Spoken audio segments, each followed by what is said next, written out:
Dr. Chmielewski in the Falcon Clinic. First of all, explain, we have a smoker in the room who is completely addicted. When he tries to quit, we want him to go back to smoking because it gets very, very... You want him to go back to smoking. That's right, because he gets very ornery. It happens. It's withdrawal, right? I used to joke with people that I want my patients to smoke at least 4 packs a day. The more they smoke, the more money I make because they need to see the doctor, and I need a new car. That's somebody actually said, "Are you serious?" I said, "It was a joke." Oh my God! It was a joke. You know. Really, I can have 4 packs a day. You can have 6. I need an Alfa Romeo. You know, instead of. You know. All right. Well, So how do you? Is it medicine? Do you have to put him on medicine? How do you quit smoking? He cannot quit smoking. All right. Well, it's a whole process, but let me start off by saying that I am Richard Chmielewski. I am a recovered smoker for about 40 years now, and I quit after a number of attempts on there, and it changed my life completely. So that's my open to all right. I like that. It's interesting. People come to me. So you know what he's going through. You know what he's going through. Yeah. Yeah. People, they come to the Falcon Clinic and they say, well, I want to quit smoking. And I go, okay, well, all right, how do you want to do this? And they say, well, I've tried this, I tried the gum, I did all this other stuff, you know. And that kind of an approach is a symptom-oriented approach. You know, it's kind of like you have a headache, so what do you take? Well, let me see, you can have Tylenol. You can have, can I say names of brands you and can, stuff? Yes. You know, these different over-the-counter things, try to get it. Rather than to get maybe at the root cause of it. Okay, Yeah, so why do you have a headache? Right, okay, right. Maybe you'll take a Tylenol or something in the beginning, you know, or get rid of that real tight hat that you have, you know. Yeah. But aside from that, at least the osteopathic approach, and I'm an osteopathic physician, Bill, you know that. Yep. Okay, we believe that it's a multifactorial approach really to anything. I don't care if it's high blood pressure, heart disease, any problem like that, weight loss, and in this case we're talking about smoking. You're talking about a human being, all right? And I'm looking at you, you are a human being, you know. So until he quits smoking, and then he turns into an animal. An animal. So I was told that if I lose 15 more pounds, I can be classified as a human being. Anyway, go ahead. I guess one of the first questions I would ask, I would go to a whole long thing, but let's keep it real short. First thing I would want to know is what do you get out of smoking? Because there are some positive effects of smoking. It's like a mental reset for me. So if I have a series of tasks to do here in the morning, or any time throughout the day, or whether maybe, I don't know, I'm cleaning the kitchen at home or on my way here, it's a reset from whatever I was doing or whatever task I was trying to achieve to kind of mentally reset and go, okay, now what's the next thing and how are you going to do it? So some of that might have to do with, let's say, mental clarity. Yeah. Right? Oh, yeah. Something like that. Okay. All right. And we would ask those kinds of questions. But then the next step I would ask is, why do you want to quit? Oh, for my health. Why do you want to quit? Yeah, for my health. Okay, and in what terms of health? I mean, for me, it was shortness of breath, and I was getting really tired, and I hated the taste in my mouth and the stink of the car. So I would ask you, what is your motivation? Well, I mean, I do have a young son. He's 3.5, and everybody always says to me, big motivation. Children. Now, I'll tell you this: I still am somewhat active, depending on what time of year it is. I do notice that, I don't, if I'm playing pick up basketball or something, right, I wear out before everybody else from the smoking, but that's not really something where I'm like, boy, I really got to give up smoking so I can play the whole game on Wednesday nights. You know what I mean? Right. Okay. The fear of cancer probably is a real bad thing. Interesting. I was looking up their Framingham study out of Massachusetts. They had 35 years of data, and they looked at people who were motivated and actually quit smoking. And they found out the biggest motivator was when people found out they were either hospitalized or were diagnosed with coronary artery disease. Yeah. If they had a diagnosis of cancer or some other respiratory lung-related thing, was not enough to get them to change their behavior. Really? Interesting. Yeah. Yep. Okay. So the first thing is a person has to have a motivation. Okay. Then the other thing is they have to have a goal. And people say, well, I want to quit smoking. Right. Well, what does that mean? You know? Can I be honest about something? Yeah. Just something you just said. I want to quit smoking. I've said this. I think I've made this point on the show before. Most of the cigarettes I smoke, I think they taste terrible. I'm really not into them. But like on a Friday night, I've had a couple beers. boy, I don't know anything that tops, the satisfaction I get from a cigarette. So I've said this before, and we've kind of done the comparison like with an alcoholic. Like you can't have one because then you're just going to. But if I could rid myself of 98% of the cigarettes I smoke, and I only smoke, let's say, like 5 a week, and it was only, when I was socially out or something, I probably would be okay with that. Now, I know everyone says that's still not healthy and you need to get rid of it altogether. I get it. Just from where I'm standing, if I could get rid of 98% of it, boy, I would. Can you be do happy baby about steps? Yes, you can. In fact, I'm going to get to your point in a second, but yes, what happens is that people who try to quit smoking, the majority of them fail on the first attempt. Yeah. And so what happens is they have to go about 7 or 8 times or so before they finally get somewhere. And even that, without any help, support group, or other stuff, only about 6% of people who try to quit smoking actually smoke. Those are dismal numbers, in spite of all the money, the advertising. Wow. Now, if only 6% are successful at quitting. Yeah. Wow. Without further intervention. Right. Now, if they do have, support groups and medication, stuff like that, it goes up to 30%. Okay. Only 30%. Yeah. You mentioned, for example, Friday night, okay? You mentioned drinking, maybe with some friends, and having some cigarettes. I call those equations. All right, and I talk to patients. I say, when do you smoke? They'll say, oh, when I have a cup of coffee, I have a cigarette. There's an equation right there. Yeah. I'm driving my car, I have a cigarette. There's another equation. So what they do is they'll list the equations there. And what you have to do, if you're motivated, then you have to have the goal. And one of the goals would be to break those equations. In other words, if you're going to have coffee, just have coffee. And in trying to quit smoking, have the cigarette later.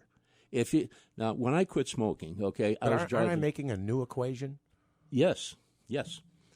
Boy, we got a lot of things going. Yeah, on. but if it doesn't, Sorry. but if you're not equating right, if you're not equating the cigarette with anything else, and it's just standing alone, then it'll be easier to break that habit. Well, no, because then Well, if it you're becomes on my identifying 12:30 lunch break, then now I've got a new equation where every time I want to go to lunch, I want to have a cigarette first. Okay. When a person wants to change a behavior, it seems you can't just stop a behavior. You need to replace it with something else. That's the most effective way to do things. A simple example is like people, they stop smoking. What do? They start eating. They still use that oral fixation thing. Yeah. Right, their weight always almost goes up. Yeah, 10% at least, right? Yeah. It's a mantra. But if you have somebody that says, I'm motivated to quit, I want to do it for a number of reasons, I see what my equations are, and I see myself, that's the identity part, the mental part. I want to run the Boilermaker, right? You're talking about the Boilermaker, okay? How do I do that? Well, I see myself doing that as a non-smoker. So you change one behavior for another behavior, okay? But it's not just that, it's the identity as well, all right? I ask patients this, what's the difference between a smoker and a non-smoker? It's a simple question. What's the difference? It's not a trick question. I'm going to approach it like it's a trick question. Okay. The non-smoker's addiction or fixation is not cigarettes. Okay. Smokers smoke. And non-smokers don't. Yeah, it's that simple, right? So what about a person who, stopped smoking, let's say 10 years ago? They see a friend at the bar on a Friday, they have a drink or whatever, they say, guys, just have a cigarette. So I haven't smoked in years. All right, I'll try one. Right. And he has that. 10 years later, he's smoking. What happened? Well, the only thing that happened was between the last cigarette 10 years ago and this one on the Friday night, he lengthened the time between cigarettes. Mm-hmm. He didn't change his identity. Right. He's still a smoker. Would you? Obviously, we can't completely treat. We can't even treat him here on the air. But I'm hoping that maybe you take that step. And would you medicine? Would you consider medicine? I would. Okay. Probably the first things that come up are NRTs, nicotine replacement therapies. I had someone say, I tried all of those. They don't work. And I said, no, they do work. They are simply a delivery system to get nicotine into your system to replace the nicotine from the cigarette. Yeah. That's all they do. You have to come to bat. You have to bring your motivation. Mm-hmm. You have to bring your goal. It's been shown in any of these changes of behaviors, first of all, you don't just stop something, like I said, you replace it with something else. The next thing is support groups are important. having a journal of some kind to write down things, keeping the track of how many cigarettes you're having and how you're feeling stuff, that's another one. Another one is to have an internet connection, okay? And there are a bunch of them from American Cancer Society, New York Quits and stuff. And then finally, there are the prescription medicines there. So a couple that come to mind are like bupropion or Wellbutrin Zyban, or another one, Chantix. You feel it's a package. It's an entire treatment. It's not Absolutely. one. Just going and taking the medicine, you don't have the other elements that you need to be more successful. The best way to fail is to simply focus on a pill or a lozenge or something like that, or gum. Right. I'm going to leave it for you to go back with Dr. Chmielewski. One more question? Yep. What are your thoughts on vaping? Well, vaping, some people feel that they can monitor how much nicotine comes out of these stuff that they use, whichever company you use, and they have been able to successfully quit the smoking. Okay, I look at that with a jaundiced eye because, in the first place, nicotine is the most addictive substance that we have. It's even more addicting than heroin or cocaine or all the other things put together. It really is. Yeah. Okay, and you get people, especially young people, the people who should never have started in the first place, their brains, get stimulated. They get this dopamine and all these other things that are happening in their brains. And the vaping is a great way to start smoking, get used to the nicotine, and eventually to move on, and that person will become a life smoker. You feel but someone like me who's been a 20-year smoker, and then now I'm looking to not smoke. Can he wean off by vaping? I mean, sure. Yeah. A person can do that. There has to be like a determination on there. But again, like you said, Bill, it's a complete whole entire package. And again, I go back to the simple formula. You have to have a motivation, you have to have a goal or identity, and then you have the tools. Got it. But if you don't have those first two things, the motivation and the goal, it's not going to happen. Jordan has been waiting for a while. He wants to ask a question. You're on with Dr. Chmielewski, Jordan. Good morning. Are you still there, Jordan, or did I lose you? He gone. I almost can hear him. I think he's falling asleep, or he's smoking a cigarette. I'm sorry. Hopefully not both. I'll give you to Davey there. But all right, if somebody has an interest, and obviously it's explain osteopathic the approach, because it's not that you don't use medicines. If you have high blood pressure, you're going to have to be on high blood pressure medicine. But there are other ways to maybe reduce that medicine or to get rid of it altogether, right? Sure, if you can. Basically, there are two medical degrees in the United States, the MD degree, medical doctor, and the DO degree, doctor of osteopathic medicine. And DOs, like MDs, are licensed in all 50 states there, and we're in all the specialties from, general practice, addiction medicine, emergency medicine, I did for 30 years, to cancer specialist. The basic osteopathic approach is a philosophy. The first thing is that the body is a unit. That's why we talk about the multifactorial approach. The body has the ability to heal itself. And then structure and function are reciprocally interrelated. So if you change the structure of something, in this case, not your shoulder movement or your back, in this case, it is your equations. It's like where you smoke and so forth. The structure has to do with, again, what your motivation and your goal are and so forth. And finally, any rational treatment has to use those three things. So osteopathic medicine is really a philosophy, and it uses those things.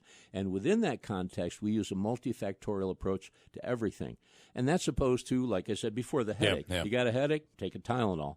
Well, maybe in the short term, but if you really got a headache or you really want to stop smoking, whatever, we got to get to the root cause and get to the multifactorial things. 315-507-4751. It's falconclinic.com. Doc, thanks so much. I appreciate it. Thank you very much for having me on. Let's see if you can crack this nut. It's a big nut. It's a big one.